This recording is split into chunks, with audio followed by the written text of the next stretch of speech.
நண்பர்களே எப்படி இருக்கீங்க? உங்கள் எல்லாருக்கும் என்னுடைய வணக்கத்தை தெரிவிச்சுக்கிறேன். இன்றைக்கி வந்து நம்ம எப்படி சுவையான தக்காளி சட்னி செய்கிறதுன்றதை பற்றி பார்ப்போம். ரொம்ப டேஸ்டியாக இருக்குங்க, ரொம்ப சிம்பிள் இது பண்ணுறதுக்கு. இந்த சட்னி வந்து சின்ன குழந்தைங்கள்லேருந்து பெரியவங்க வரைக்கும் எல்லாருமே ரொம்ப விரும்பி சாப்பிடுவாங்க. இது வந்து தோசைக்கு, இட்லிக்கு, அதுக்கப்புறம் ஈவன் சாதத்துக்கு கூட ரொம்ப நல்லாயிருக்குங்க. நீங்கள் வந்து மறக்காமல் இதை வீட்டில் செஞ்சு பாருங்கள், ரொம்ப டேஸ்டியாக இருக்கும். ஸோ இதுக்கு என்னென்ன பொருட்கள் தேவைன்றதை வந்து வெங்காயம் நான் ஏற்கனவே தோல் உரித்து வச்சுருக்கேன். அதுக்கப்புறம் 2 தக்காளி, 2 to நீங்கள் 2.5 தக்காளி வந்து எடுத்துக்கோங்க. உங்களுக்கு எவ்வளோ புளிப்பு டேஸ்ட்டு தேவையோ அதுக்கு தகுந்த மாதிரி தக்காளி அட்ஜஸ்ட் பண்ணிக்கோங்க. அதுக்கப்புறம் காஞ்ச மிளகா, இது பாருங்கள், நான் வந்து விதை எடுத்து இந்த காஞ்ச மிளகாவை வந்து வச்சுருக்கேன். ஏன்னா விதையோடு போட்டால் உங்களுக்கு காரம் கொஞ்சம் வந்து அதிகமாக இருக்கும், அதனால் விதையை எடுத்துருங்க. அதே மாதிரி நான் ஒரு 3 to 4 காஞ்ச மிளகா தான் எடுத்திருக்கேன். உங்களுக்கு காரம் எந்த அளவுக்கு தேவையோ அதுக்கு தகுந்த மாதிரி நீங்கள் காஞ்ச மிளகா சேர்த்துக்கோங்க. ஸோ இப்போ நம்ம வந்து வணக்கிறது வந்து பார்த்திங்கன்னா இந்த வெங்காயம், தக்காளி, இந்த காஞ்ச மிளகாய் இந்த 3த்தையும் சேர்த்து நல்லா வணக்கிடணுங்க. வணக்கினதுக்கப்புறம் இதை வந்து நம்ம என்ன பண்ணணும், மிக்சியில் அரைச்சிட்டு இதை வந்து தாளிக்கணும். தாளிக்கிறது தேவையானது பார்த்திங்கன்னா கடலைப்பருப்பு, உளுந்து, கடுகு எடுத்து வச்சுருக்கேன். இது வந்து கருவேப்பிலை. இந்த 3 வெங்காயத்தை சின்ன சின்னதாக கட் பண்ணியிருக்கேன். நீங்கள் ரொம்ப சின்ன சின்னதாக கட் பண்ணணும்னு அவசியம் இல்லை, ஓரளவு பெருசாக இருந்தாவே ஓகே. தக்காளியும் வந்து சின்ன சின்னதாக கட் பண்ணியிருக்கேன். இப்போ எப்படி சமைக்கலான்றதை பார்ப்போம். இந்த சட்னி செய்கிறது வந்து ரொம்ப ரொம்ப சிம்பிளுங்க, ரொம்ப டைம் எடுக்காது, ஈஸியாக நீங்கள் செஞ்சு முடிச்சிடலாம். வித்தின் ஒரு 10 மினிட்ஸில் வந்து செஞ்சு முடிச்சிடலாம். பாருங்கள், கடாயை வச்சுட்டேன். கடாயை வச்சதுக்கப்புறம் கொஞ்சம் காஞ்சதுக்கப்புறம் எண்ணெயை ஊற்றிருக்கேன். கடாயில் கொஞ்சம் ஈரமாக இருந்தது, அது ஃபுல்லாக காஞ்சிருச்சு. எண்ணெய் ஊற்றிருக்கேன். நீங்கள் வணக்கிறதுக்கு முன்னாடி கடாயில் எண்ணெய் ஊற்றிக்கோங்க. எண்ணெய் கொஞ்சம் காஞ்சதுக்கப்புறம் நீங்கள் வந்து வெங்காயம் போட்டுக்கோங்க.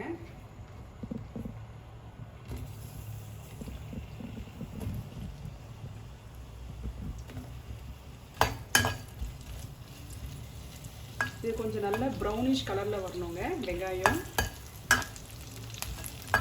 லைட்டாக கொஞ்சம் ப்ரௌன் ஆனதுக்கப்புறம் நீங்கள் என்ன பண்ணலாம்னா தக்காளி சேர்த்துக்கலாம்.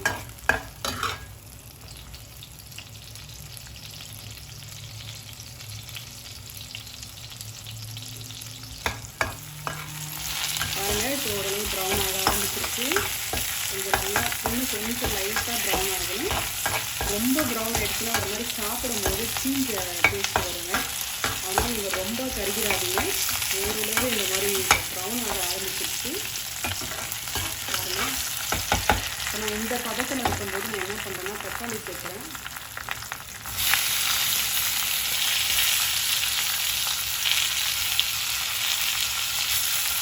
இதையும் சேர்த்து நல்லா வதக்குங்க.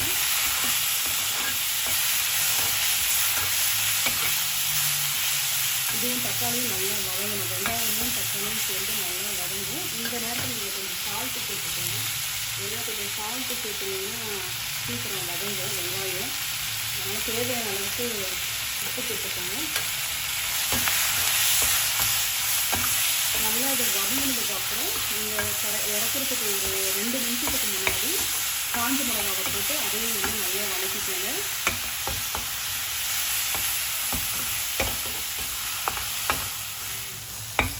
இப்போ பாருங்கள், நல்லா வெங்காயமும் தக்காளியும் வதங்கிடுச்சு. இந்த டைமில் நான் என்ன பண்ணுறேன்னா காஞ்ச மிளகா வந்து சேர்க்குறேன். அதையும் போட்டு நல்லா கொஞ்சம் வதக்கிக்கோங்க. இதை நல்லா வதங்கினதுக்கப்புறம் ஒரு 5 நிமிஷம் ஆற விட்டுருங்க. ஏன்னா மிக்சியில் வந்து நீங்கள் சூடாக போட்டு அரைச்சிங்கன்னா ரொம்ப ஒரு மாதிரி கையெல்லாம் சூடாகிடும். அதனால் நல்லா வதங்கினதுக்கப்புறம் ஒரு 5 நிமிஷம் ஆற விடுங்க. தேவைப்பட்டால் கொஞ்சம் தண்ணி ஊற்றிக்கோங்க. இதெல்லாம் ரொம்ப திக்காக வரும் சட்னி. உங்களுக்கு எந்த கன்சிஸ்டன்சியில் வேணுமோ, ரொம்ப திக்காக வேணுமா இல்லை ஓரளவு செமி சாலிடு கொஞ்சம் லைட்டாக தண்ணி மாதிரி இருக்கணும், அதுக்கு தகுந்த மாதிரி எவ்வளோ தண்ணி வேணுமோ அவ்வளோ தண்ணி வந்து விட்டு மிக்ஸில் அரைச்சிக்கோங்க. அவ்வளோதாங்க. இப்போ இதை வந்து நான் ஆற விட போகிறேன். ஒரு 5 to 10 மினிட்ஸ் ஆற விட்டுட்டு மிக்ஸியில் அரைக்க போகிறேங்க. அடுப்பை வந்து இப்போ நான் அணைச்சிட்டேன். கொஞ்சம் லைட்டாக தண்ணி ஊற்றுறேங்க. தண்ணி ஊற்றி கொஞ்சம் லைட்டாக அது மிக்ஸ் பண்ணி விடுறேன். கொஞ்சம் சூடும் குறையும். கொஞ்சம் அப்படியே ஆறட்டும். ஆறுனதுக்கப்புறம் நம்ம மிக்சியில் போட்டுக்கலாம். ஓகேங்க, இப்போ நம்ம வந்து மிக்சியில் போட்டு அரைக்க போகிறோம். லைட்டாக நான் தண்ணி விட்டுக்கிறேன். ஏற்கனவே கொஞ்சம் விட்டுருக்கேன், மறுபடியும் கொஞ்சம் லைட்டாக விட்டுக்கிறேன்.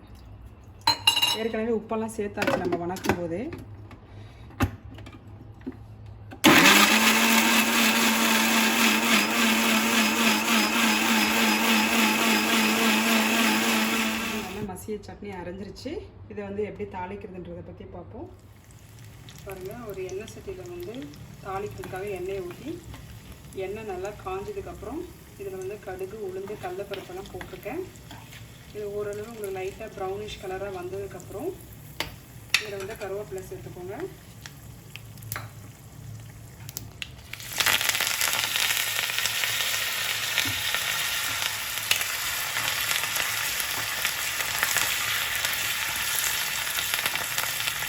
பாருங்கள், பருப்பு நல்லா லைட்டாக ப்ரௌன் ஆகிடுச்சு, கருவேப்பிலையும் நல்லா வந்து பொரிஞ்சிருச்சு. இதை வந்து நம்ம இதில் ஏற்கனவே அரைச்சி வச்சுருந்த சட்னியில் வந்து போட்டுக்கலாம். போட்டதுக்கப்புறம் நல்லா மிக்ஸ் பண்ணி விட்டுக்கோங்க.